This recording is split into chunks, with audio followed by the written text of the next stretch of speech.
Pinakuha na ni Commission on Elections o COMELEC Chairperson George Erwin Garcia sa lahat ng kanilang regional directors at field offices ang pangalan ng mga local government officials na umano'y nakialam sa proseso ng nakarang barangay at sangguniang kabataan elections.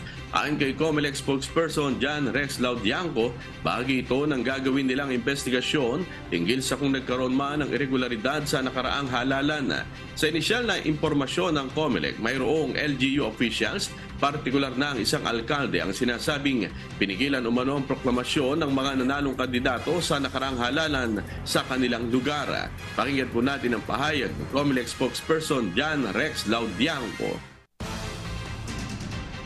Natuklasan pa na nagpe-pressure ang tao ng COMELEC mismo, pinipigilan ng pagpoproclaim na ang gagambala sa halalan na gaganap, pati po nandun mismo sa mga eskwelahan at mga polling place natin.